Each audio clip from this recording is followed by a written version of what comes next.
I signed a lease with a literal monster, and my rent was paid in blood. I was a desperate waitress who thought finding an $800 luxury apartment was a miracle. The only weird part was a strict secrecy clause in the contract. But by week 3, I overheard my gorgeous billionaire landlord execute a man on the second floor. Instead of silencing me, he bought the diner I worked at, handed my boss a stack of cash, and told me I belonged to him now. The rain had been falling for 3 days straight, turning the Boston streets into rivers of freezing gray slush. It soaked right through her only pair of decent boots as she stood outside the Beacon Hill brownstone, clutching a phone with a cracked screen. She kept checking the address. This was her absolute last chance before that eviction notice became a harsh reality. The building rose before her, like a dream she had no business dreaming. Red brick, pristine white trim, windows that actually kept the winter out. You know, we often make our most dangerous decisions when we are too exhausted to care. She had replied to the listing at 2 in the morning, desperate and half asleep, blind to the fact that the rent was completely unrealistic. The owner had replied out in minutes. Tomorrow, 3 p.m. Come a last instruction should have set off every 1:40 alarm, working double shifts at a diner that smelled falls permanently of burnt coffee, and quiet defeat, desperation quiets your common sense. Sometimes fear of tomorrow makes us completely blind to the warning signs of today. She climbed those pristine steps, noticing the eerie absence of trash or cigarette butts. Her hand was physically trembling as she reached for the buzzer. Yet, before she could even press it, the heavy door opened. The man standing there was entirely unexpected. The listing had mentioned a foreign owner. She had imagined an older man in a tired suit, just eager to collect his cash and go home. Instead, she found herself staring at a man barely past his 30th birthday, dressed completely in shadows. He wore a dark sweater that easily cost more than her monthly salary. His shoes were so highly polished that the gray sky reflected right off them. But it was his face that actually stole her breath. A sharp, unforgiving jawline and dark eyes that cataloged her entire existence in one brutal sweep. His hair was pushed back with the careless grace of a man who never worried about his looks. He possessed that specific, lethal kind of beauty that tricks smart people into making foolish mistakes. "You are late," he said, the words wrapped in a thick accent. "Italian," she guessed. "I am not," stammered, checking her screen. 3:02 p.m. 2 minutes isn't. He cut her off. "In my world, 2 minutes means you are already dead." He stepped aside, gesturing her inside. "Come. This is the moment survival instincts scream at us to run." Her years of reading quiet danger in men's eyes told her to flee. But the freezing rain was bleeding through her thin jacket, and the warm foyer was far too tempting. Sometimes, the desperate need for comfort overpowers our deepest intuition. She stepped across the threshold, the heavy door sealing behind her like a vault. A scent of cedar and smoke hit her instantly, underscored by a sharp, cold, metallic tang that made her skin crawl. "Third floor," he instructed, moving past her toward the sweeping staircase. He never even looked back to check if she was following. Men like him rarely do. They expect absolute obedience, the exact same way they expect the sun to rise each morning. And she followed. Because when you feel completely out of options, you often surrender your own power. Her clumsy footsteps echoed loudly against the cold marble, while his polished shoes made absolutely no sound at all. As they climbed the stairs, she began to notice the subtle horrors of the house. Hidden cameras watched from every shadowed corner. The walls were unnaturally thick, the kind designed to swallow a scream whole. On the second floor, a door sat slightly open, revealing a broad-shouldered guard who was unmistakably armed. Every nerve in her body whispered that none of this was right. "The apartment," the man sensing her quiet panic. "It was my mother's. She passed away last year. I haven't had the heart to empty it." His deep voice carried zero trace of grief, stating the tragedy as plainly as someone reading a grocery list.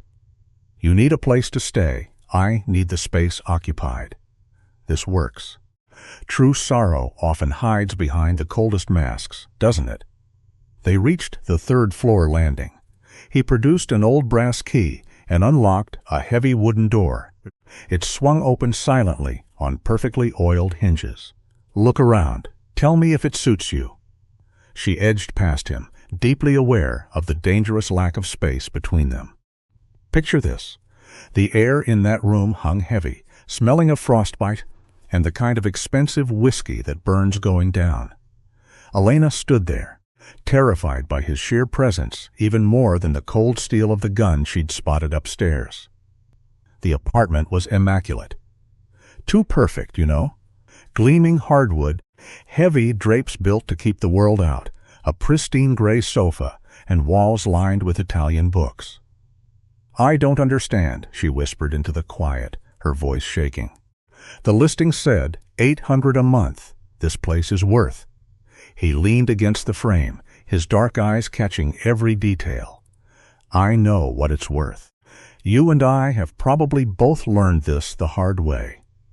Sometimes the things that look like a lucky break are just beautifully decorated traps." "I asked what you think, if it suits you," his low voice rumbled.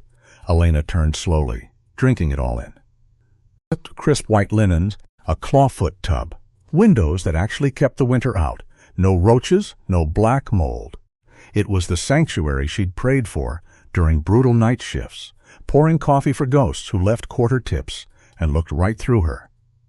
"It's perfect," she breathed. "Then it's yours." He hadn't moved an inch, but the air suddenly felt dangerously charged. "Just like that?" she asked, her guard coming up. "Don't you want pay stubs? References? My last landlord won't." "I don't care about any of that." He cut in smoothly. Option has a cruel way of blinding a person to the invisible strings attached to every sudden miracle. He pushed off the doorframe, moving with the soundless glide of a predator closing in. "I care that you show up when you say you will," his flat tone echoed. "That you keep my mother's things safe, and you don't ask questions you don't want answered." He stopped 3 feet away, close enough to see the cold gold flecks in his dark eyes, and the pale scar slicing his left eyebrow. "Can you do that, Elena?"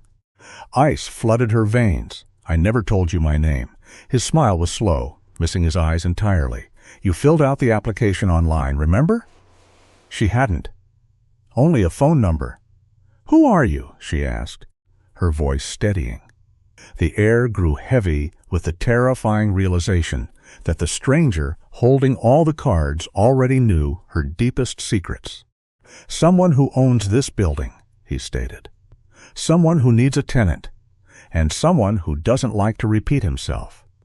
He reached into his pocket, and Elena physically flinched. Her body remembered every tragic news story about girls who went to view cheap apartments and simply vanished, but he just pulled out a neatly folded lease and held it toward her. "Sign it, move in tomorrow. Or don't, and go back to whatever hole you've been living in." His tone was incredibly even, almost bored. "Your choice. You have 30 seconds to decide." Her hands shook as she took the heavy paper. It was far too simple. 1 year, $800, 0 security deposit. Every instinct in her body screamed to run away, yet the sweet promise of salvation kept her feet glued to the floor. The contract looked standard at first. Tenant maintains property. Landlord accesses with 24 hours notice. But her eyes snagged on a final clause in tiny print. It demanded total discretion regarding the property, its owner, and any activities observed inside. "What kind of activities?" Elena asked, her pulse hammering. 20 seconds, he replied. "This clause, I just need to understand." 10, he noted, checking his watch with a grace that felt insulting. 9, 8, wait, 7, 6. Her mind spiraled. She pictured the brutal eviction notice on her door, the collection agents calling about her mother's medical bills. The hardest choices we make are rarely between good and evil, but simply picking the lesser of two terrible nightmares. The apartment sat behind her, radiating an impossible sense of safety. 5, he droned. 4. She hadn't even noticed him pulling it out. Elena snatched the pen and scratched her name on the line. Her handwriting was jagged, bleeding with pure desperation. He took the lease back, inspected the ink, and gave a single nod. "Welcome home, Elena." "When can I move in?" she breathed. "Tonight. I'll have someone bring up boxes." He turned toward the door, then paused, letting the heavy silence stretch. "One more thing. You see something you shouldn't, you forget it immediately. You hear something, it never happened. Someone asks questions, you know absolutely nothing. True peace always comes with a steep price tag. Sometimes that price is turning a blind eye to the shadows living next door. Picture this tonight. Elena stood in the center of that immaculate living room, completely paralyzed. Alessandro's dark eyes locked onto hers, pinning her in place like a fragile moth to a board. Break these rules and the lease is void. Understand? She could only nod, her throat sealed by terror. "Good girl," he murmured. The tenderness in his voice carried a heavier threat than any shouting could. He promised her the keys in an hour, ordered her to stay put, and walked out. Left alone, she listened to his footsteps descending the stairs, swallowed by the thundering beat of her panicked heart. Outside, the Boston rain kept falling on oblivious crowds. It goes to show, sometimes the most dangerous prisons are the ones built with the softest walls. She watched the people down on the street, normal strangers, living beautifully ordinary lives. They certainly were not signing leases with phantom landlords who knew their secrets without asking. Her legs trembling, Elena drifted into the bedroom and sank onto the edge of the mattress. It was impossibly soft, a far cry from the ruined futon she was used to, the one that smelled faintly of old smoke. That is when a small detail caught her eye. Resting quietly on the nightstand was a faded photograph. It showed a woman with incredibly kind, dark eyes, holding a little boy who could not have been older than 5. They were glowing with genuine joy, posing right in front of this very same building. We often overlook the ghosts that haunt beautifully furnished rooms. Elena picked up the frame, her fingers shaking against the glass. The boy in the picture shared the exact piercing eyes as the man who had just claimed her life. You could see the early traces of those dangerous features. Tucked behind the photo was a piece of expensive cardstock. She pulled it free. In elegant gold lettering, it read, "Alessandro Vitale, Private Acquisitions." No phone number, no address, just a terrifying blank space. Flipping it over, she found handwritten words scrawled in black ink. "Collect what is owed. Always." Her hands trembled so violently she nearly dropped the card. She shoved it back into its hiding spot and stood up, the room spinning wildly. A gentle reminder for all of us. Some secrets are hidden purely for our own survival. Every instinct screamed this was terribly wrong. But the lease was signed, and the streets offered. She had hauled her meager life, 2 battered bags, ruined books, and a scavenged lamp, into a sanctuary owned by a man whose very name promised violence. Exactly an hour after he vanished, a plain envelope slid under her door. 3 brass keys and a gate remote. No note. By midnight, she had unpacked her ghosts.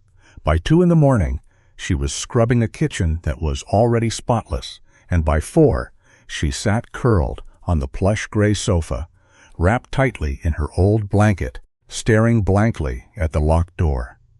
Desperation, my friends, is a powerful current that easily sweeps you into the darkest of waters. The pale sun crept over Boston, washing the brownstones in shades of amber. Elena watched the dawn break through velvet curtains, utterly exhausted, yet buzzing with nervous energy. Her diner shift started at 7, requiring a brave face. Stepping into the clawfoot tub, the water ran scalding hot instantly. No rusty sputtering, no waiting for pipes to clear. She stood under that heavy stream until her skin burned pink, desperately trying to scrub away the shadow of Alessandro's eyes cataloging her soul. She could still hear him whispering those words, tasting them. Finally, she slipped into her faded work uniform, thin trousers, a dull shirt, and squeaky sneakers. It is fascinating how we use our daily, mundane routines as heavy armor to hide our deepest fears. Staring into the bathroom mirror, Elena felt like a trespasser. Crown molding and polished hardwood floors were never meant for girls carrying her kind of weight. The walk to the diner took 20 minutes, giving her enough time to craft a fragile lie. She convinced herself Boston was full of wealthy phantoms who bought up buildings and forgot them. The photograph of his mother explained the absurdly low rent. He was just a grieving, sentimental man. She almost believed it. Soon, she arrived at Marco's Diner, a weathered joint steeping in the scent of frying oil and quiet heartbreak. It had been her anchor for 3 years, ever since she left school to nurse her dying mother. You and I both know the extreme lengths a desperate mind will go to rationalize a dangerous situation. Her mother fought a brutal illness for 2 years, and the hospital bills outlived her. Debt collectors did not care about empty chairs or fresh graves. Pushing through the diner to pay, pushing through the diner doors, Elena was greeted by Rita, a veteran waitress with fading red hair and a raspy voice earned through decades of smoking.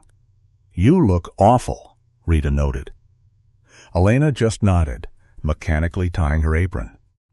Rita was the only soul who knew about the eviction, having caught the younger girl weeping in the walk-in cooler weeks ago. Hearing Elena had finally moved in somewhere, the older woman offered a warm, heavy squeeze of her shoulder. Sometimes the simplest touch of genuine human kindness is exactly what it takes to completely shatter a heart that is already covered in fractures. Rita gestured to a man at table 4 who had been waiting 20 minutes. Elena grabbed the pot, plastering on her practiced smile. That cheerful mask dissolved instantly. Sitting there was not Alessandro, but someone whose presence chilled her blood just the same. A young man carrying the exact predatory stillness as his mentor. He wore a tailored suit worth more than half a year of Elena's wages. His eyes tracked her movement without a trace of warmth. "Coffee?" she asked, masking the panic in her chest. "Elena Torres," the young man replied smoothly. He recited her name, her age, and her tragic history. A deceased mother, an unknown father, like he was casually checking items off a list. Life has a cruel way of tracking us down, no matter where we try to hide. The young man listed her absolute isolation, no siblings, no romantic ties. Each word plunged into her chest like a polished blade. Currently residing at 247 Beacon Hill, apartment 3B. The heavy pot nearly slipped through Elena's fingers, slamming onto the table with a loud clatter. "Who are you?" she demanded. "My name is Luca," he replied softly. "I work for Alessandro." He gestured to the cracked vinyl seat across from him, ordering her to sit. When she protested about her shift, Luca flashed a hollow, terrifying smile. He had purchased the entire diner 30 minutes ago. Her manager was in the back, greedily counting the buyout cash. Everyone else was gone. Power is the ultimate silencer, my friends. It never bothers to argue when it can simply buy the room. Elena frantically scanned the room. The diner was abandoned. Rita had vanished. Through the service window, she spotted her boss clutching a thick envelope of cash, staring at it like he had just won a cursed lottery. Her legs turned to water as she collapsed into the booth across from Luca. "Good," the enforcer murmured, praising her like a child passing a cruel test. "Alessandro wants to make sure you understand the situation." Elena hid her violently, shaking hands beneath the table. Luca explained, with terrifying calm, she lived under his employer's absolute protection now. Protection required profound life adjustments. He slid a heavily encrypted cell phone across a worn table. The cage door was quietly swinging shut, and the lock was forged from solid, unbreakable gold. Luca's tone was smooth, devoid of friction. He explained her old number was already transferred. Only one contact was saved. If she needed anything, she was to call it.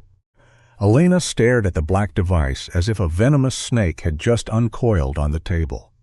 When she tried to refuse, Luca cut her off. It was never a request. His voice stayed conversational, making the underlying threat infinitely more paralyzing. Alessandro protected his property, and she belonged to him now.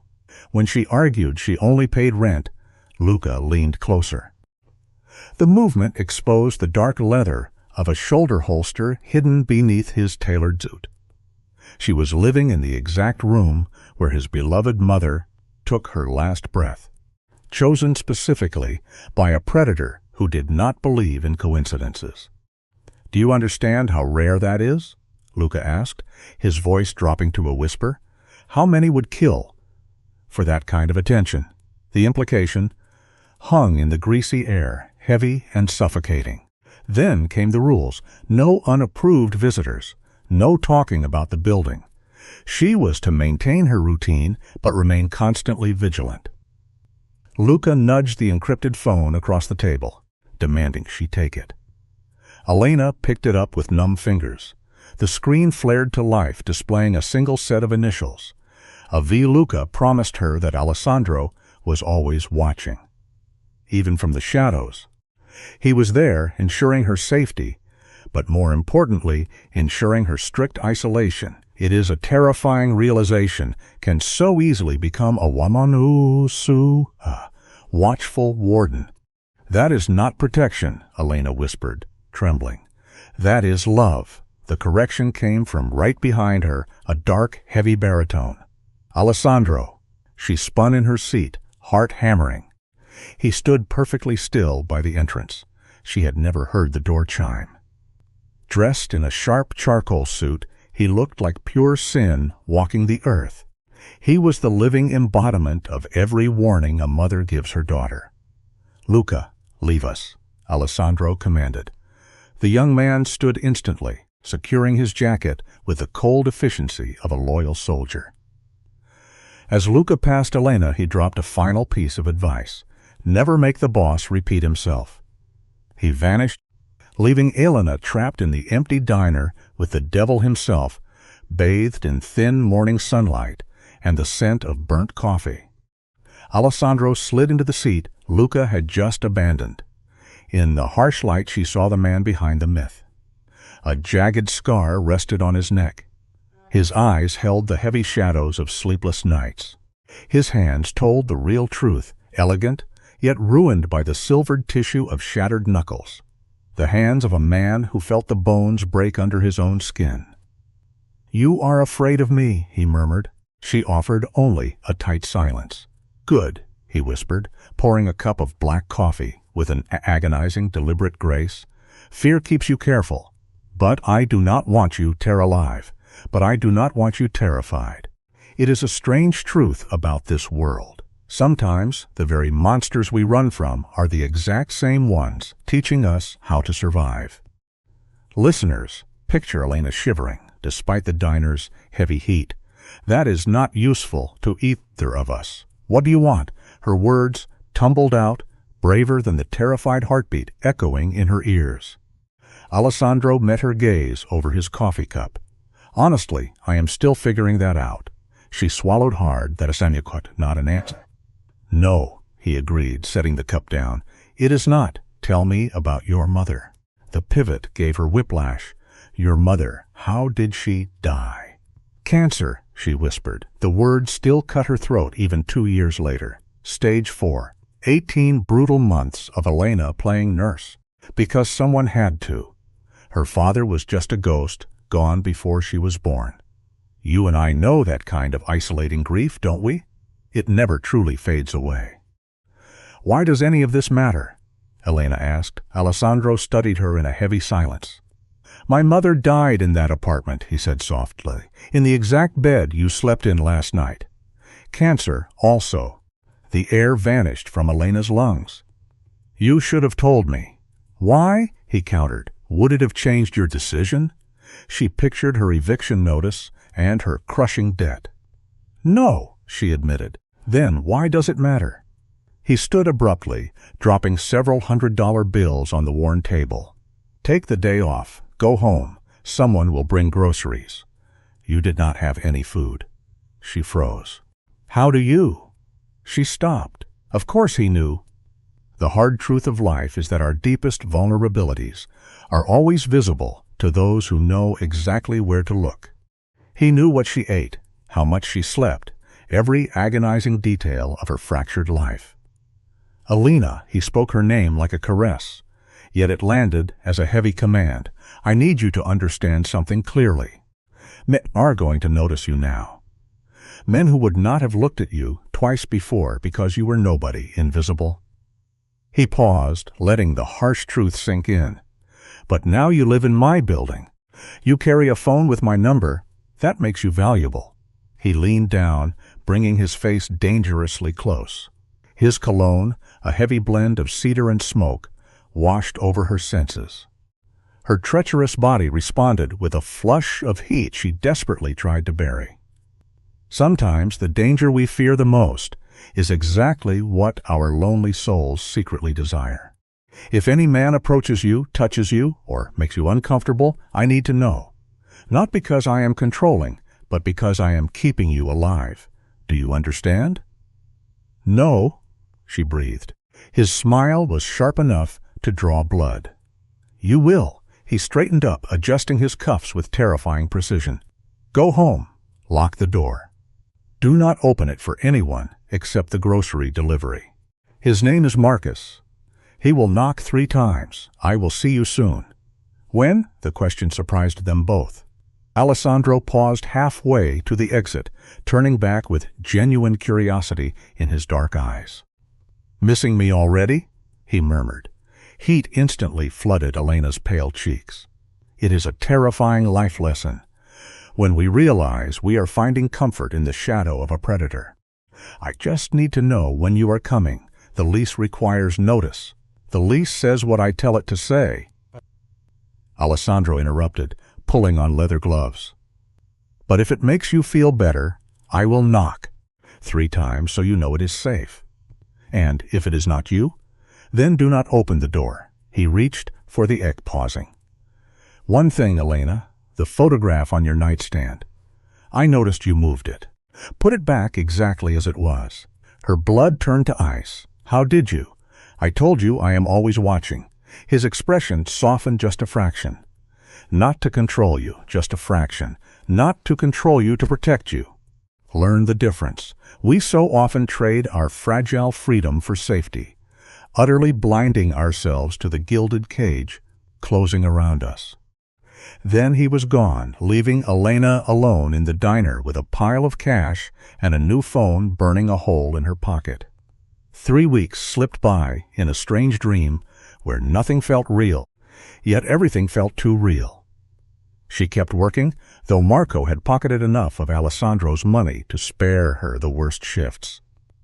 Rita asked probing questions Elena could not answer, her maternal eyes brimming with worry. Elena lied, claiming her new place was lovely and her landlord was a ghost. All lies. Alessandro was everywhere, even when absent. The groceries appeared like clockwork. Marcus, with his strict 3-knock signal, was always polite, vanishing before she could ask a single question. Secrets, listeners, are the heaviest anchors we can drag behind us. The phone stayed mostly silent, but sometimes I would buzz with a single text, lock your windows, do not take, storm coming, or Do not take the red line home. Construction accident. That exact accident made the news 2 days later. Scaffolding collapse, 3 injured. Elena stared at the warning sent 48 hours prior, feeling her reality tilt. He knew things. He controlled things. Impossibly, she was living directly under his umbrella of power now. She saw him 4 times in those 3 weeks. Once from her window, slipping into a black SUV with Luca. Once at the diner, sitting in the corner booth. He never ate. He just watched her work with those cold eyes that never seemed to blink. True power never needs to shout to be utterly deafening. She saw him a 3rd time in the hallway. She was coming home late while he left apartment 2B, the unit with the armed guard. Their eyes locked briefly before he gave a curt nod and vanished down the stairs. But the 4th encounter changed everything. It was a bleak Tuesday, October, bleeding into November. With a cold, she had worked a double shift. Her feet ached seeps into your marrow. Her feet ached, her back screamed, and all she wanted was to sink into her tub and sleep. She climbed the stairs to the 3rd floor, keys tightly gripped, mentally cataloging which leftovers she could stomach cold. Cooking demanded energy she simply did not have. Life always seems to ambush us when our defenses are completely stripped away. That is, she heard it. Voices erupting from the 2nd floor. Angry tones spitting rapid Italian. Elena should have kept walking. She should have remembered his warnings about seeing things and forgetting them, but one voice sliced through the chaos, familiar. Not a negotiation, Franco. You stole from me, from my family. There is only one payment for that. It was Alessandro. His accent grew thick with fury, his words sharp as broken glass. Please, I can explain. Another voice cried out in pure terror. Then came a sickening, wet impact, the heavy weight of a body hitting the floor. Then absolute silence. Elena stood completely frozen on the dimly lit landing. Her heart hammered so violently she thought it might shatter her ribs. Curiosity is a fatal flaw when you live among wolves. The keys in Elena's trembling hand clinked suffocating quiet. That tiny chime was deafening as a gunshot. Luca. Alessandro's voice drifted out, horrifyingly controlled. We have a witness. Footsteps instantly pivoted toward the stairs, coming for her. Elena ran. Her door had never seemed so far away. Her hands shook violently. She dropped her keys twice. She finally jammed them in, just as boots pounded up the stairs. She shoved her way inside, slammed the door, and threw the deadbolt. It would not matter. If he wanted inside, a lock would never stop him. She backed away, breathless. The phone he had given her sat on the counter, entirely silent. You and I both know that true panic strips away all our logic, leaving only raw, desperate instinct. She thought she should call the police. But she had signed his lease, agreed to discretion, and promised to forget things she was not supposed to see. Plus, she had just heard a man die. 3 measured knocks echoed on her door, perfectly spaced. His signal, Elena. His voice slid through the wood, surprisingly gentle. Open the door. No, she whispered. I am not asking. A heavy pause lingered. You have 3 seconds. Do not make me break this door. It was my mother's favorite. Her hands moved without conscious thought. Trembling fingers turned the deadbolt, pulling the door open. It was better to face him than have him shatter his way inside. Better to maintain a fragile illusion of choice. Alessandro stood in the dim hallway, looking exactly the same as always. We surrender to the inevitable just to pretend we still hold control.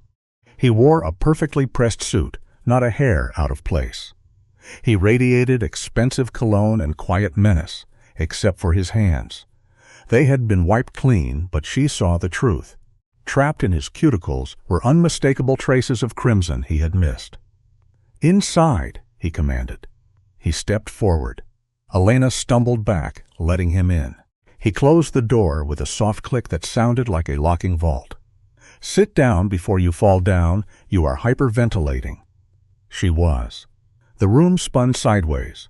Her legs gave out, and she collapsed onto the sofa, shoving her head between her knees, trying to remember how to breathe. Something cool pressed against the back of her neck. His hand, surprisingly gentle. Slow breaths.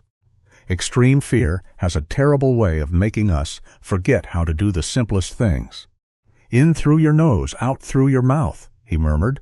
"That is good." Elena swallowed hard. "You killed him," she gasped. Yes, his casual admission made the horror worse. No denial, no excuse. Just yes, as if discussing the weather. "Franco Marchetti," Alessandro continued calmly. He removed his hand, sitting in the chair across from her and unbuttoning his jacket. "He worked for my organization for 6 years. Recently he started skimming. Small amounts at first, then larger. When confronted, he ran. It cost us resources to find him." "So you murdered him," she accused. "I executed him," Alessandro corrected smoothly. He said it like there was a holy difference. "According to the rules he agreed to when he joined my family, rules he broke." Listeners, you and I know that justifying a monster's actions is the quickest path to accepting them. Picture Elena staring up at the beautiful monster in her living room. She searched his eyes for a drop of regret. Nothing, just ice-cold calculation and a shadow of concern, though not for Franco. She told him he was going to kill her next. A flat, hollow statement. Luca simply leaned in, elbows on his knees, pinning her with his gaze. He told her to forget everything she heard, because she was smart enough to know that ignorance buys survival. You and I know how that feels, don't we? The hardest lesson we learn in the dark is that the truth rarely sets you free. When she whispered she could not just forget, his voice turned to stone. He told her she would, because the alternative was losing his protection, and out in that dangerous world, she desperately needed him. Let me paint the scene for you. The air in the room was thick, heavy with the kind of silence that follows a gunshot. Elena stood trembling. Alessandro warned her that the men hunting witnesses to Franco's execution would make him look like a saint by comparison. She just wanted a warm, safe apartment. Life has a funny way of making us pay for the comfort we crave, doesn't it? He paced to the window, the Boston city lights casting long shadows across his tailored suit. He told her she was safe here, that no one dared touch what belonged to him. When she whispered that she wasn't his, he turned. His eyes held a terrifying possessiveness. He reminded her she lived under his roof, ate his food, and carried his name like a shield. Elena tried to stand her ground, insisting that relying on him was not the same thing as belonging to him. Alessandro closed the distance between them in 3 long strides, towering over her until she had to tilt her chin up just to meet his gaze. He challenged her then, asking us why a woman as clever and brave as her had not simply packed up and vanished. She claimed she had nowhere else to turn, but the quiet, tender way he called it a lie stripped her bare. The truth is, sometimes we choose the monster we know over the shadows we cannot see. He knew every man in her past had treated her like a ghost, making her feel completely invisible. But he saw her. He raised his hand, hovering just a breath away from her trembling jaw, never quite making contact. He gestured to the electric space between them, telling her she was smart enough to know this unspoken bond was the only thing keeping her breathing. Elena wanted to scream, wanted to call him insane and run blindly into the dark alleyways. But the human body is a treacherous thing. Well, survival often disguises itself as desire. She found herself leaning into his warmth, craving the very touch her mind screamed at her to avoid. When she barely managed to whisper, asking what he wanted from her, his answer was simple. He told her to forget the blood, to sleep, and to live her normal life tomorrow. His thumb finally brushed against her lower lip, sending a hard shiver down her spine. As for the long term, he was still deciding, but he swore she would be safe. Listen to me for a second, because we all have breaking points. When Elena asked how he could possibly promise her safety, Alessandro did not hesitate. He swore that anyone who tried to harm her would die screaming. The words hung in the air like a dark, twisted prayer. He admitted to being a monster, but one who protected his own, at any cost. Before she could finish her protest, he kissed her. There was no hesitation, no gentle request for permission. It is a strange truth that our morals can completely vanish when true passion strikes. He tangled his hand deep into her hair. She should have fought him off. But heaven help her, she kissed him back, letting out a soft noise that was equal parts desperate protest and total surrender. His free hand slipped down to her waist, pulling her flush against him. He tasted of aged, expensive whiskey and pure, unadulterated danger. Every nerve in her body ignited, responding to him with a terrifying intensity. For one beautiful, insane moment, she forgot the execution. She forgot the violence. We are often most vulnerable precisely when we allow ourselves to forget our deepest fears. Her hands gripped his jacket tightly as she let this beautiful, terrible man consume her. But then Alessandro broke the kiss. His chest heaved as he stared at her, his eyes trapped in a storm between raw desire and dark possession. His voice came out as a strained, rough rasp, warning her to go to bed before they crossed a line. He commanded her to lock the door behind him. He ordered her not to open that door for anyone. Stepping back, he smoothed down his suit jacket, though his hands were betraying a slight tremor. He paused by the exit, instructing her to keep her phone within reach at all times and to call him the second anything felt off. When she gave a silent nod, he called her a good girl, a phrase that made her feel entirely owned, yet profoundly secure. He announced they would be dining together the following evening at 7 o'clock. When she tried to protest about her work schedule, he calmly revealed he had already cleared her shift. True power in this world never bothers to ask for permission. It simply rearranges reality to suit its needs. His final command before leaving was simple: wear something beautiful, just for herself. The heavy door clicked shut, leaving Elena standing alone in the quiet apartment, the intoxicating taste of him still lingering on her mouth. She threw the deadbolt and checked it twice, her legs trembling as she made her way to the bathroom mirror. The reflections staring back at her was a stranger. Her lips were swollen, her cheeks flushed with a heat she could not deny. It is wild how a single, intense moment can entirely rewrite the person we see in the mirror. She looked like a woman who had just been deeply, irrevocably claimed.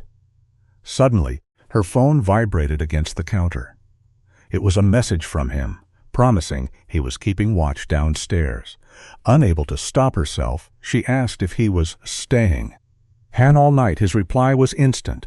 He was staying until she was safe. Logically, she should have been completely horrified. She should have felt suffocated, monitored, and utterly trapped by his heavy-handed presence. But control, when cleverly disguised as care, can act as a very potent drug.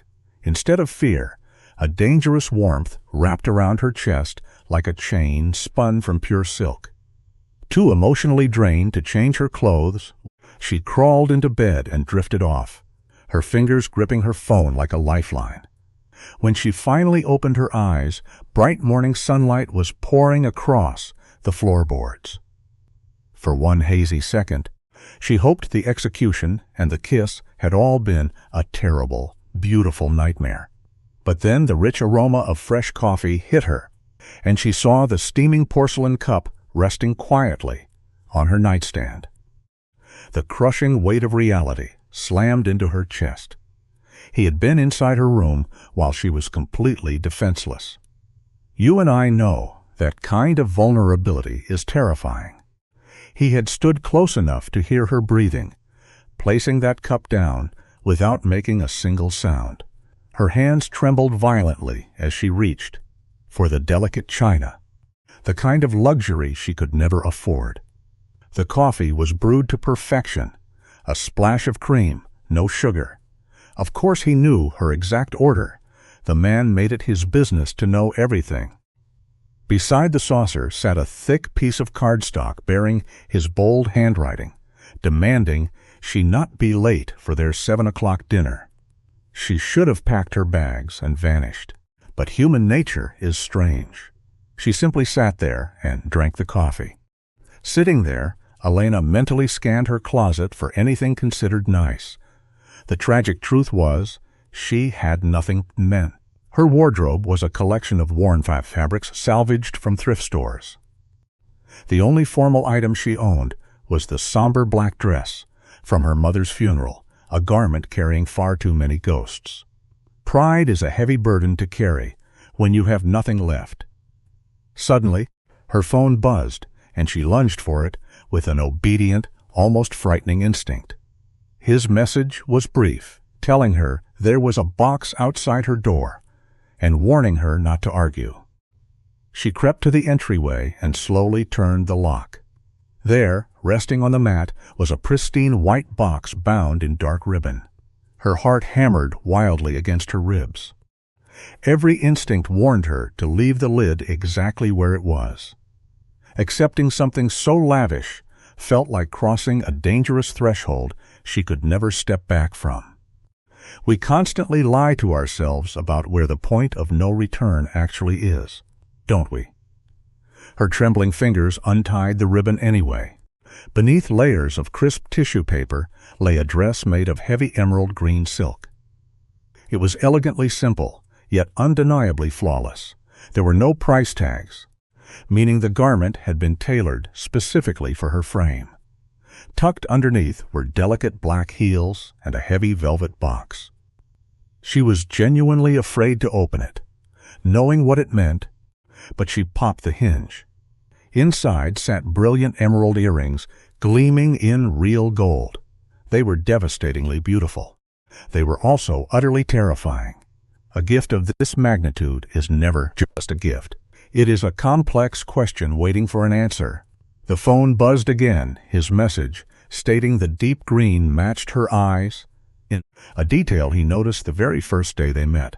Elena typed back, arguing it was simply too much. His reply was sharply charming, reminding her it was merely silk, not a wedding ring. He dared her to wear it. He would, to make him regret keeping their evening to just a simple dinner. The texting indicator danced on the screen before he finally warned her not to make him come upstairs to get her. She drifted through the rest of her afternoon, lost in a thick psychological fog, her mind consumed by the memory of him kissing her like he was a dying man and she was his only heir. As the clock struck 6, her transformation began. Let's look at this piece by piece, shall we? She stood under the hot water longer than usual, washing away the grit of her old life. She left her hair falling in natural waves, applying only a soft touch of blush and mascara. When she slipped the emerald dress on, the heavy silk flowed over her skin like cool liquid glass. It fit her form with frightening perfection, tracing curves she had long ignored. The dark heels gave her an elevated, commanding stance, while the emerald studs caught the light with every breath. Sometimes, my friends, we have to put on a beautifully crafted disguise to finally meet our true selves. She stared into the glass, completely unable to recognize the striking woman staring right back. The reflection showed someone elegant and polished, a version of Elena the harsh streets of South Boston never allowed her to become. True beauty is often just the surface finally catching up to the soul. At 2 minutes to 7, 3 heavy knocks echoed through the room. She grabbed her phone out of habit and navigated the floor on unsteady heels. Opening the door, she found Alessandro looking devastating in a tailored black suit, holding one single red rose. His dark eyes widened a fraction, a rare crack in his impenetrable armor. He breathed a quiet curse, utterly captivated. When she nervously credited the expensive silk, he stepped in close, smelling of cedar and wood smoke. He whispered that the dress only showed the world what he already knew. Picture the dim hallway, the air thick with unspoken tension. He offered her the rose. Elena took it, her fingers trembling just enough to betray the storm inside her chest. When their hands brushed, a spark of pure, reckless electricity shot up her arm.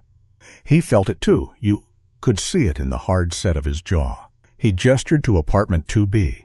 The door stood open, spilling a warm, inviting glow into the cold corridor. It was the same room where the nightmare had happened, but he had ordered it gutted, renovated. "You'll never know what happened there," he told her, his voice lacking any apology. But Elena would know.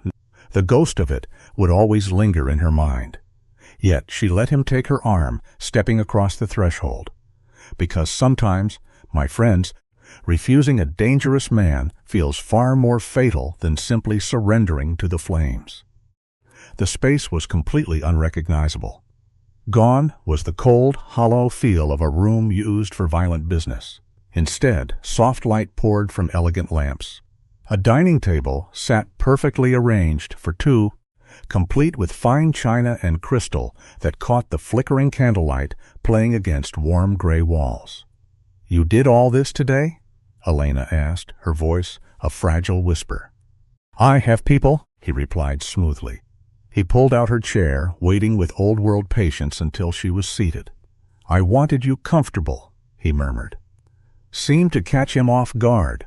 Why seemed to catch him off guard? He paused, pouring an expensive, deep red French vintage into her glass. He weighed his words carefully. "Because you deserve nice things, Elena. It's a tragic human flaw, isn't it? We are always most vulnerable to kindness when we have forgotten what it looks like. Because every man before me has taken from you," he continued, his voice dropping low, "your time, your energy, your hope." Elena stared at him. "You don't even know me." A faint smile touched his lips. "I know enough." He raised his glass to the flickering light, to new beginnings and forgotten endings. Their glasses chimed, a sweet, sad note. The wine was rich, undoubtedly worth more than her rent. She took a slow sip, hyper-aware of his dark eyes, mapping her every breath. The silence grew too heavy, thick with unspoken sins. "Tell me about your mother," she said. "You said she died in my apartment." Instantly, his face turned to stone. The emotional vault locked shut. "That's not appropriate dinner conversation," he warned. "Neither is kissing your tenant after murdering someone," she fired back, a reckless move. But truth, no matter how bitter, always demands to be spoken when the lights go down. The accusation hung in the air between them, razor-sharp and loaded. Elena knew instantly she had crossed a line. She saw it in the white-knuckled grip on his wine glass, the dangerous twitch of muscle along his jaw, but then out of nowhere the tension shattered. He laughed. It was a genuine warm sound that felt utterly out of place in a killer's throat. "Fair point," he conceded, leaning back. "What do you want to know? Was she like you?" she pressed. "You mean, was she a criminal?" The warmth vanished from his smile. "No, she was a saint. She married my father without a single clue what he truly was. By the time the blindfold came off, I was born and the cage was locked tight. She tried to run once. He found her in hours. After that," he gestured to the empty air, "she stayed. It reminds us of a hard truth. Love and fear are often built from the exact same bricks. She stayed for me," he finished, his voice weighed down by old ghosts. "I'm sorry," Elena whispered. "Don't be. She taught me everything that actually matters. How to read a room, how to survive, how to protect what you love." His intense gaze locked onto hers. "She would have liked you. You remind me of her." strong in all the ways people fail to notice. Before she could process the weight of that, a sharp knock interrupted. Alessandro spoke in rapid Italian, and Luca stepped inside, bearing covered dishes. He set them down, without making eye contact with Elena, his disapproval radiating like a winter chill. When he left, Alessandro revealed the meal. "Perfect homemade pasta, crisp salad, warm bread. Eat," he commanded softly. You see, the most dangerous thing about control is how easily it disguises itself as genuine care. "You're too thin. Marcus tells me you barely touch the groceries I send." Elena froze, her fork slipping. "How does Marcus know what I eat?" A slow smirk crossed his face. "Smart girl." He piled generous portions onto her plate. "I have cameras in the apartment, that remains. Your sanctuary, but I monitor when you leave, what you carry in, and what you throw away." "That's protective," he insisted, cutting off her protest. "It is not controlling. There's a vital difference, and you need to learn it." They ate in absolute silence for a long stretch. The food was divine, a masterpiece on the tongue, yet she forced herself to eat at a measured pace, desperately playing the part. It's a heavy lesson to learn. A golden cage is still a cage, no matter how sweet the food tastes inside it. The question spilled out before reason could stop it. "Why me?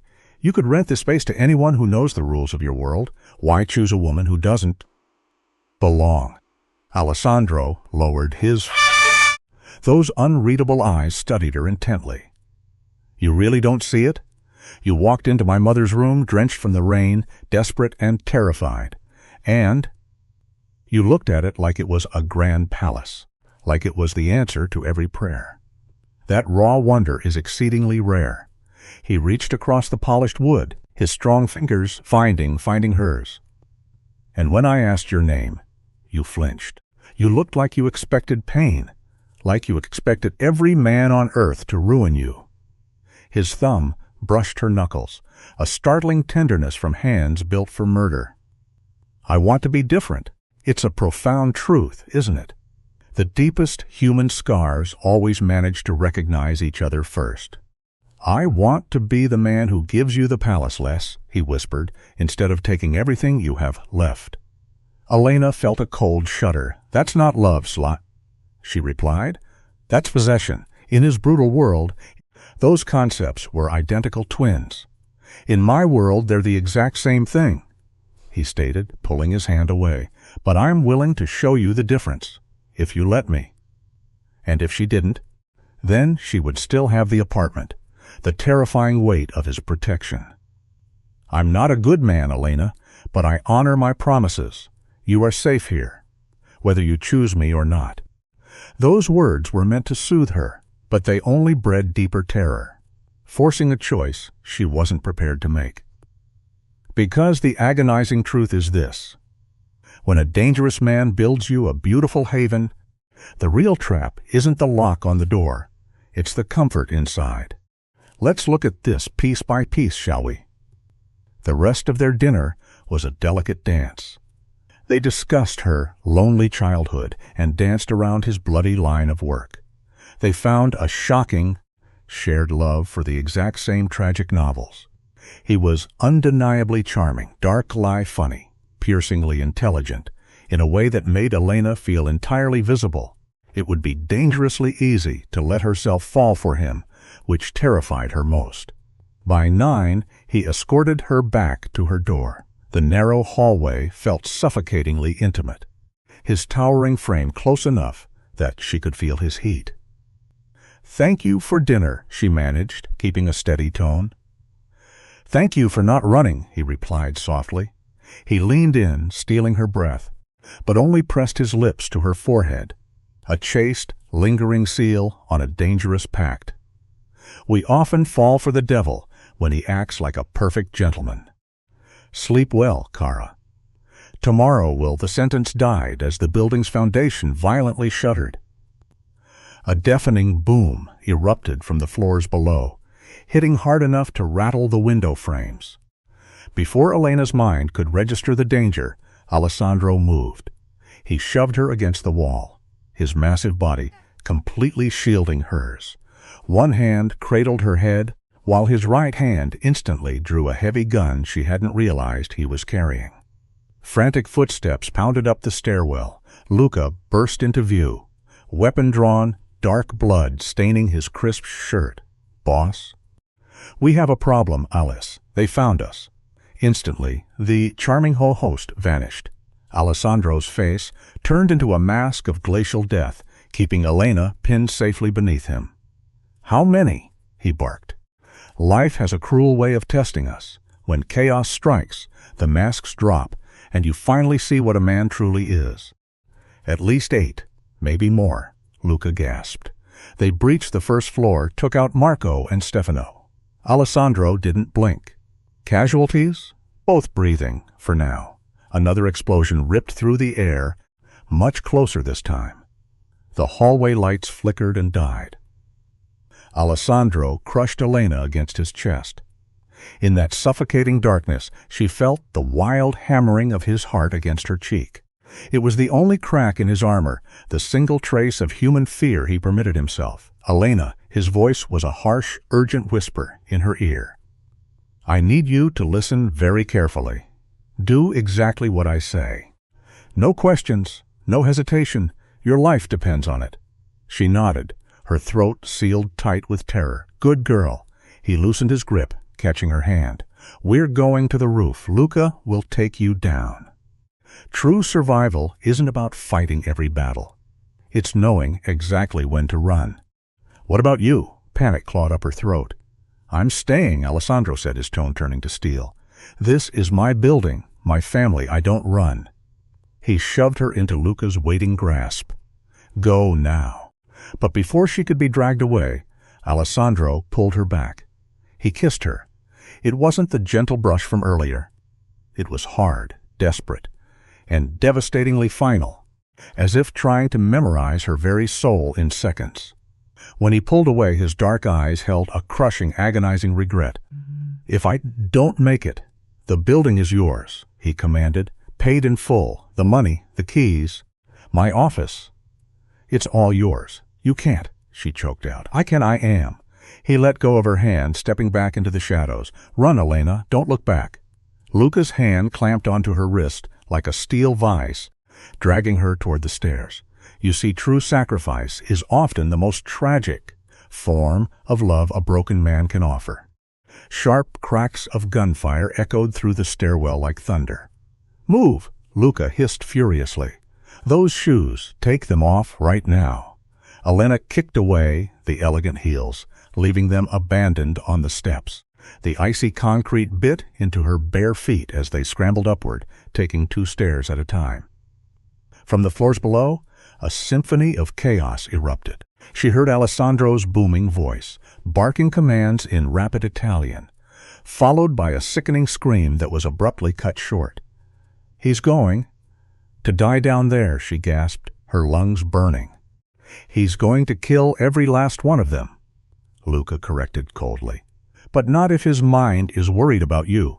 Move faster." They burst through the heavy access door, into the freezing November night. Boston spread out below them, a beautiful sea of twinkling lights. It reminds us how the massive world remains utterly indifferent to the private tragedies unfolding in the dark. Luca didn't let her catch her breath. He yanked her across the gravel roof, pulling her toward the dizzying edge. Another building stood right next to theirs, with maybe 4 feet of terrifying, empty air separating them from safety. "No," Elena whimpered, digging her bare heels in. "No, I can't do that. You can, and you absolutely will." Luca grabbed her shoulders, his massive grip forcing her to look him dead in the eye. "Listen to me. Alessandro Vitale is the most dangerous man in Boston. He has survived 3 assassination attempts, 2 gang wars, and countless betrayals. Those men downstairs, they are already dead. They just don't know it yet. But if you are still here when the gunfire stops, if there's a chance you could be hurt, it will break his focus. Remember this painful truth. Sometimes our desperate desire to stay is the exact distraction that gets the people we love killed. Jump. Tears spilled down Elena's cheeks, icy in the night wind. She wept that she did not want Alessandro to die. Luca marched to the roof edge, testing the terrifying drop. "Then jump," he ordered. He told her to follow without looking down. Sometimes the bravest thing a person can do is simply leap into the unknown. Luca sprinted and launched his body across the gap with absolute precision. Landing in a crouch on the opposite roof, he spun around and yelled for her to go. She hesitated, staring at the heavy access door. She thought about running down to find Alessandro, choosing to die by his side rather than flee like a coward. But Luca read her mind. He shouted across the dark space, warning her that going back down would only force Alessandro to throw away his own life to get her out. Luca's voice cut through the cold wind. She would only distract Alessandro long enough for someone to put a bullet in his head. Did she want to be the reason he died? The words struck her chest like a hammer. Guilt is always a heavier anchor than fear. Elena stepped back, her silk rustling, and ran. For one breathless moment, she was airborne, suspended in the dark void between two lives. She hit the gravel hard, and Luca's hands caught her.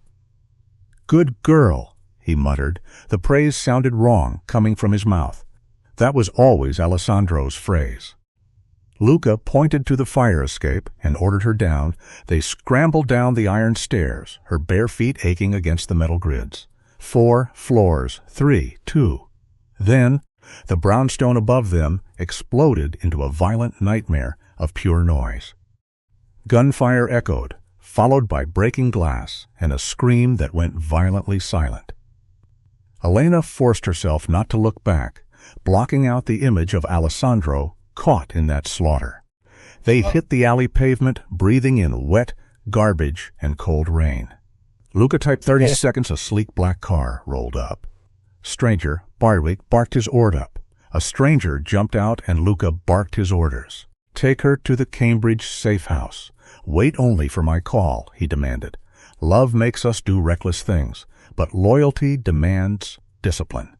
Luca turned to Elena, his harsh features softening in the gloom. He promised that Alessandro would come for her when the blood stopped flowing. He begged her to just wait. Her voice finally shattered as she asked the one terrifying question. What if he does not? He will. Luca's voice was firm, offering a gentle squeeze to her shoulder. He told her he had known Alessandro since they were children, and he had never looked at another soul the way he looked at her. He would move heaven and hell to find his way back. You and I are going to look at this together and realize something. True devotion isn't spoken. It's proven in the fire. Luca turned and bolted back toward the screaming gunfire, diving into the beast. The silent driver opened the door. Elena climbed inside, barefoot and shivering in the emerald dress Alessandro had chosen just for her. As the car sped away, she twisted in her seat, watching the brownstone fade into the dark. Shadows danced violently in the windows, lit only by the frantic, terrifying strobe of muzzle flashes. Somewhere inside that building, Alessandro was fighting for his life to protect her. The Cambridge safe house was entirely sterile. The driver swept every room, then sat quietly by the door with a weapon on his lap. He offered no comfort. In this brutal world, silence is often the only honest companion we ever get. Elena paced the cold floors, her vibrant emerald dress looking like a tragic costume against the blank furniture. The minutes stretched into absolute agony.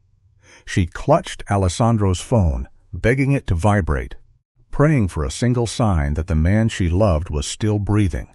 1 agonizing hour bled into the next. 2 hours. 3, the dead silence of the room was utterly deafening. Finally, at exactly 1:47 in the morning, the heavy air shifted. The phone shattered the quiet.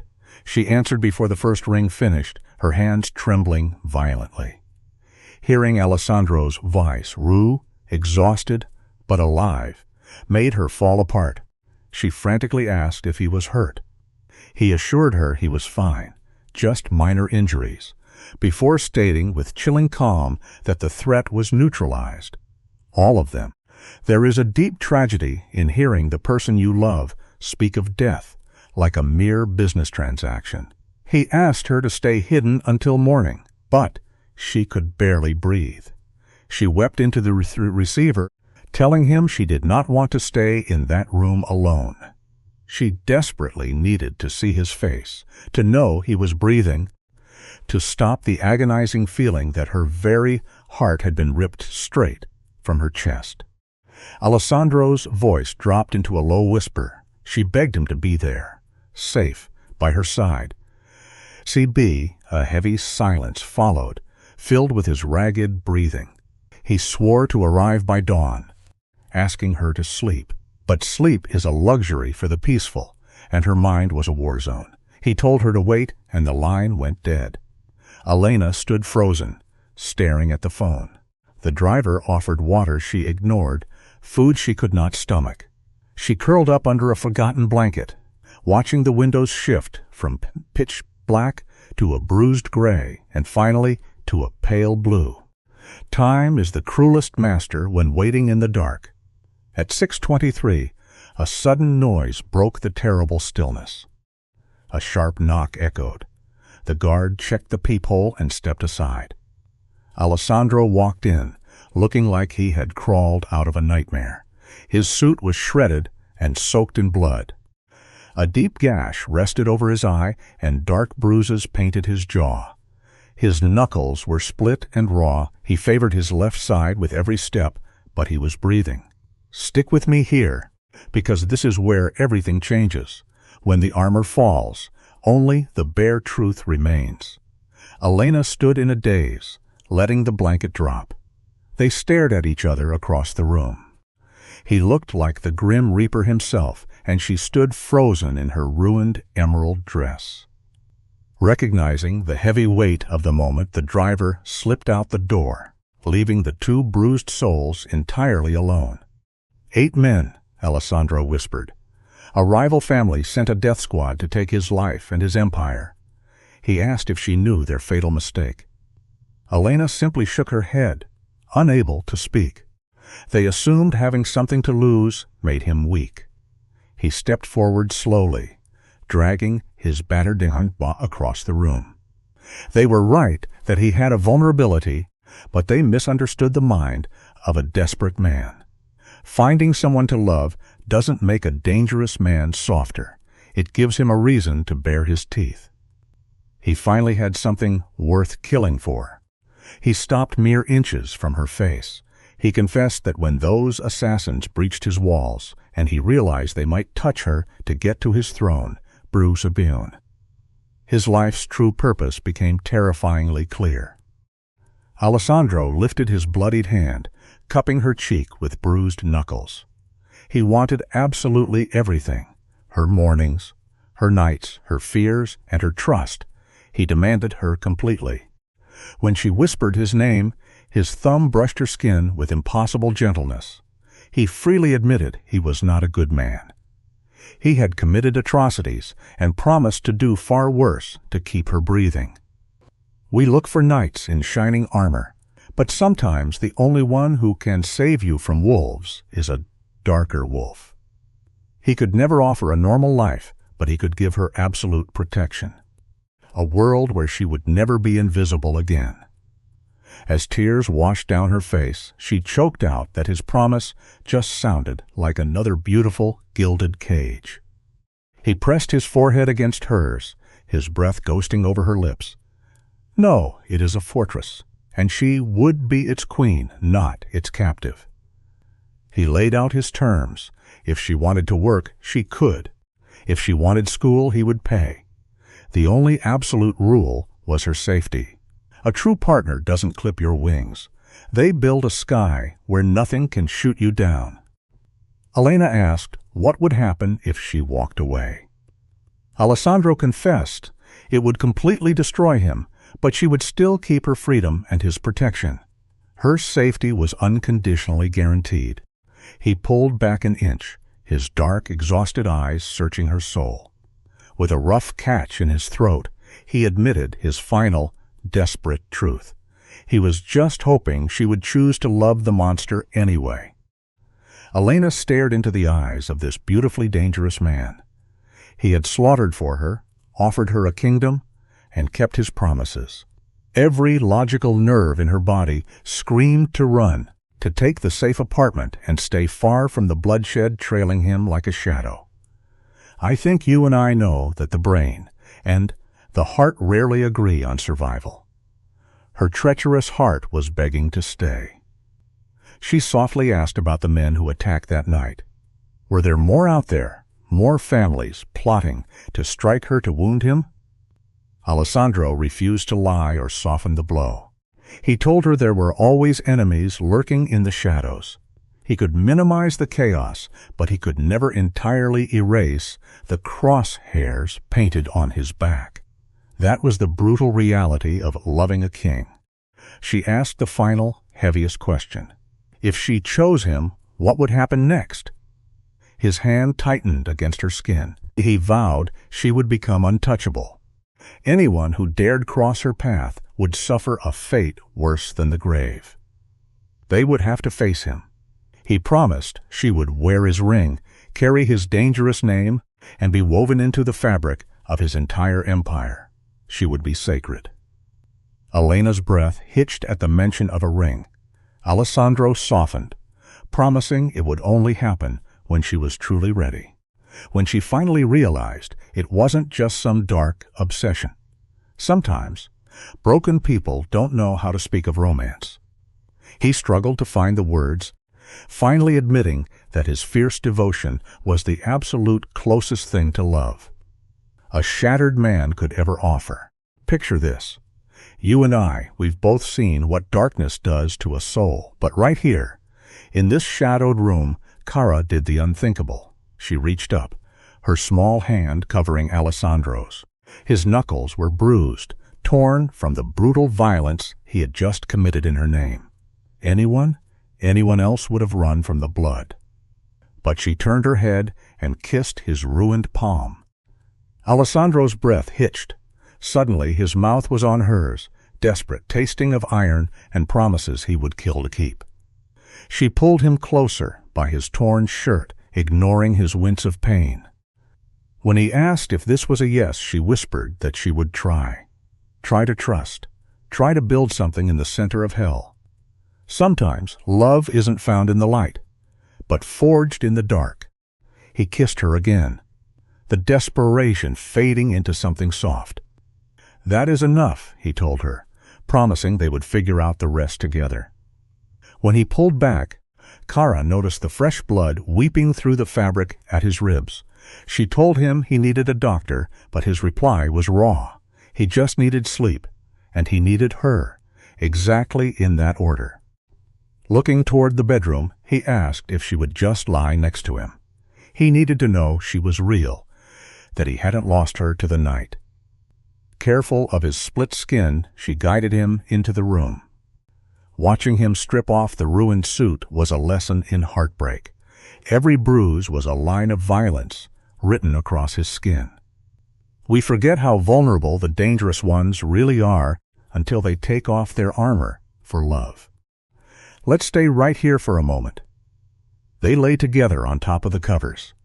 He was stripped down, while Cara remained in that heavy emerald dress, the effort of changing feeling like too much to bear.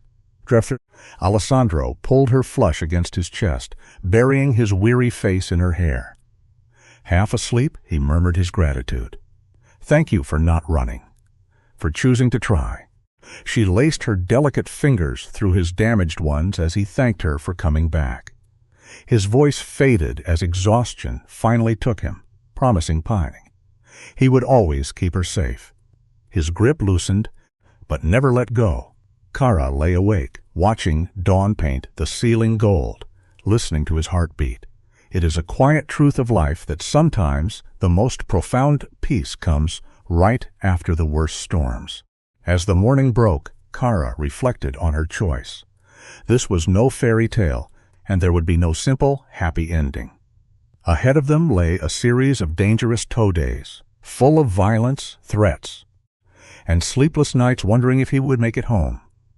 But there would also be this absolute devotion, his arms wrapped around her, his fierce protection, and his broken but genuine version of love. She had gone looking for a simple apartment and stumbled into the lair of a monster. But the beautiful tragedy was that he was her monster now. It is funny how life works. The places that should terrify us the most often become our only sanctuary. 3 months later, Kara woke in the penthouse of his Beacon Hill brownstone, finding those dark eyes already watching her with quiet adoration. "Morning," she replied, stretching as the ring on her left hand caught the light. He had given it to her 2 weeks ago, an emerald to match the dress she wore, the night she stayed, set in platinum. Not a formal proposal yet, but a silent promise waiting for the day she truly realized this was a choice, not captivity. Impatient as a boy, Alessandro pulled her from the warmth of the bed. He led her into his office, a room usually buried in the cold evidence of his ruthless empire. But today, the heavy desk was pushed aside. In its place stood an easel holding a framed document, a deed to the entire building at 247 Beacon Hill, written in her name. When you truly care for someone, you do not give them empty words. You give them the very ground they stand on. She told him she could not accept it, but his reply was immediate. You can, and you will. Alessandro stepped behind her, wrapping his arms around her waist and resting his chin on her shoulder. He explained it was a safety net in case his enemies came and his world fell apart. It was her escape in his arms. She turned in, swearing she wasn't going anywhere. A genuine smile reached his eyes, stripping away the danger and leaving him looking almost innocent. He needed her to have the option to leave, to know she stayed out of desire, not necessity. She told him it was just a prettier cage. Stick with me here, because this is where the real truth comes out. Love cannot exist where there is no choice. It must be freely given to mean absolutely anything at all. He kissed her forehead, her nose, her lips. He told her he was not giving her a cage, but wings. Whether she used them to fly away or to stay was entirely up to her. Kara stared at the deed, the black ink, making her independence painfully real. Then she looked at the scarred, dangerous man who had killed for her, who had somehow taught her the profound difference between possession and protection. She told him firmly that she chose to stay. Not from duty, but because somewhere between the fear and the safety, she had fallen deeply in love with him. Alessandro's dark eyes widened. It was the first time she had spoken the words. She knew his version of love looked different than most, but pointing to the life they had built, she made it clear. True love embraces the flaws and all. She told him that he was enough, exactly as he was. Alessandro kissed her then, a crushing embrace tasting of salt and unshed tears. When they finally parted, he pressed his forehead against hers. He admitted he didn't have the right words, but swore there was no line he would not cross, no brutal price he wouldn't pay to keep her safe and happy. If that wasn't love, he didn't know what was. Kara smiled, calling it a dangerous, terrifying kind of love, but love all the same. Alessandro laughed, a rare broken sound echoing in the quiet room. Only she could make captivity feel like utter freedom. They stood wrapped in each other as the morning sun flooded the city below. Life teaches us that sometimes things that seem broken to the world are perfectly whole to us. Looking back, Kara thought of the desperate, invisible girl who had climbed those steps 3 months prior. That frightened girl would never recognize this woman. But then again, that girl had never been truly seen, never been protected with such fierce, all-consuming devotion. She had gone looking for a simple apartment and instead found a home in the shadow of danger. She found an impossible freedom with the man who had the power to cage her, yet chose to hand her the keys instead. Even if that freedom came with security cameras and relentless guards, it was a choice she made willingly. You and I know that sometimes the safest place in the world is inside the hurricane. Some cages are absolutely worth staying in, especially when the door is wide open and you refuse to leave. Alessandro murmured against her neck, begging her to come back to bed, insisting the outside world could wait a few more hours. Kara took his scarred hand, correcting him gently. The world could wait forever, as long as she had him. He pulled her close, promising she would have him for as long as she wanted to keep him. Irrevocably, eternally, standing there in the arms of her beautiful monster, she felt a profound shift. She was safe despite the lingering danger, completely free despite the heavy protection.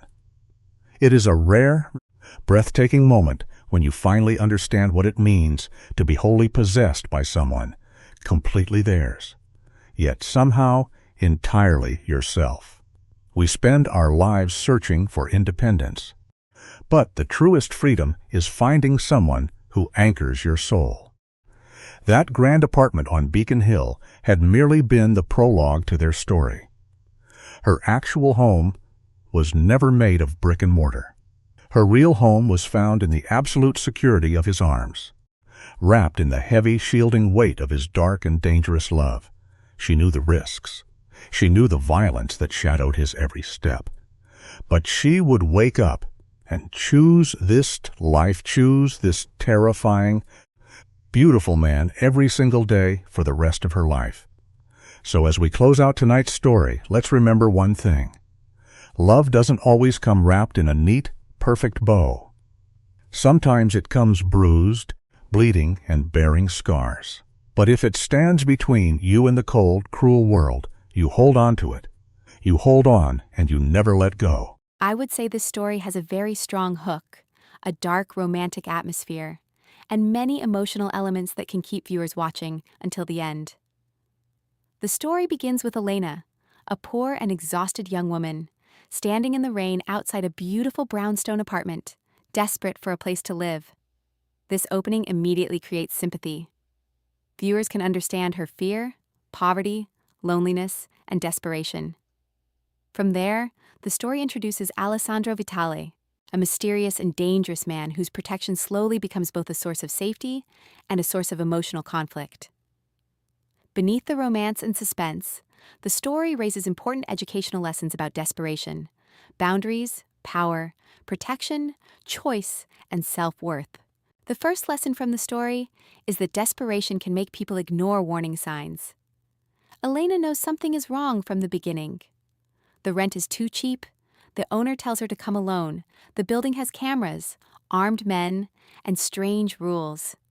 Her instincts tell her to run, but her situation is so difficult that she chooses to stay. This is a very realistic lesson. When people are under financial pressure, emotional stress, or fear of losing basic needs like housing, they may accept dangerous situations because the alternative feels worse. For a YouTube audience, this is an important educational point. When we are desperate, we must be extra careful, not less careful. Desperation can make a cage look like a home. The second lesson is about the difference between protection and control. Alessandro repeatedly says that he is protecting Elena. He gives her an apartment, food, a phone, clothes, security, and safety from outside threats. But he also watches her, tracks her movements, enters her space, gives orders, and makes decisions for her. This creates one of the most important moral questions in the story. When does protection become control? True protection should help a person feel safe while still respecting their freedom. Control, even when wrapped in care, can slowly take away a person's independence. The story is meaningful because it allows viewers to think deeply about this difference. The third lesson is that being seen can be powerful, especially for someone who has spent life feeling invisible.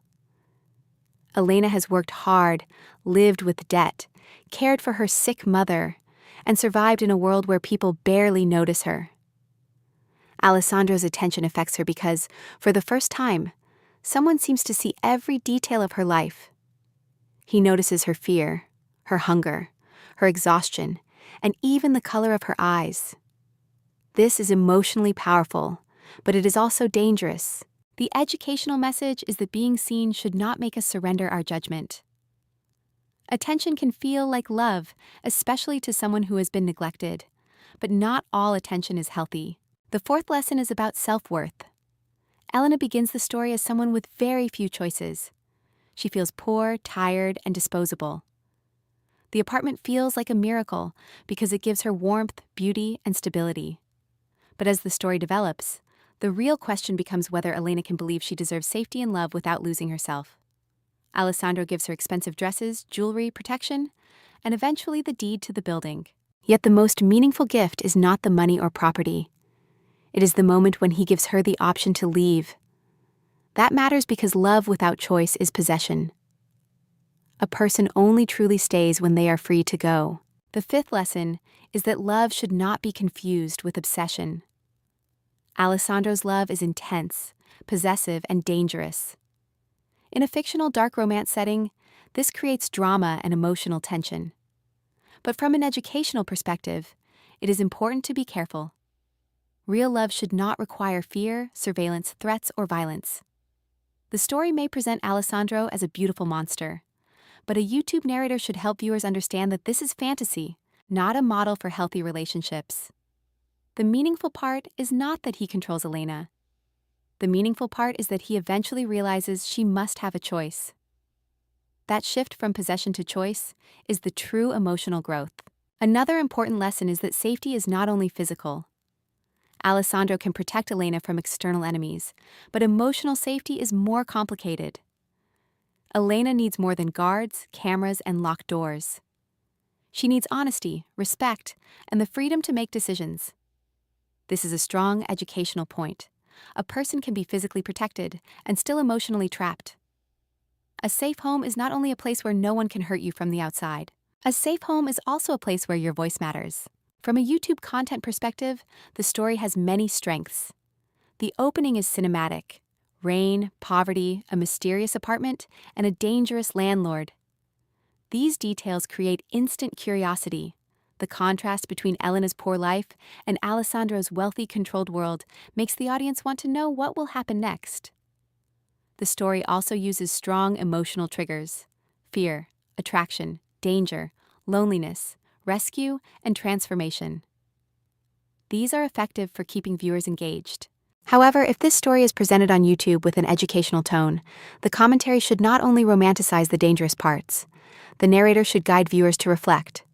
For example, is Alessandro truly protecting Elena, or is he controlling her? Does Elena choose this life freely, or does poverty push her into it? Can love be real if one person holds all the power? These questions make the content deeper and more meaningful. Elena is a compelling character because she represents many people who feel trapped by money, grief, and loneliness. Her mother's death, inherited debt, unstable job, and unsafe housing make her vulnerable.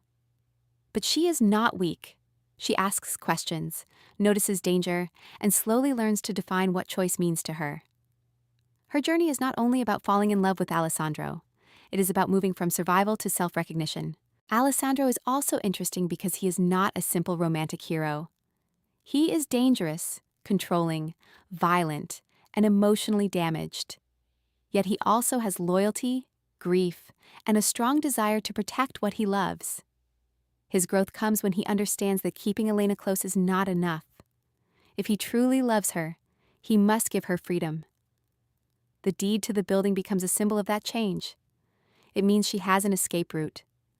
It means her staying can become a choice, not a necessity. In conclusion, this story teaches that love without freedom is not love in its highest form. Protection without respect can become control. Attention without boundaries can become possession. But when care is joined with choice, honesty, and respect, it can become something more meaningful. Elena's journey reminds viewers that poverty and loneliness can make dangerous situations look attractive, so we must learn to protect our own judgment. Alessandro's journey reminds us that even deep devotion must respect another person's freedom. The strongest educational message from this story is this: never let desperation make you forget your worth. A beautiful home, expensive gifts, or powerful protection cannot replace true freedom. Real love does not simply say, "You are mine." Real love says, "You are free, and I hope you still choose to stay."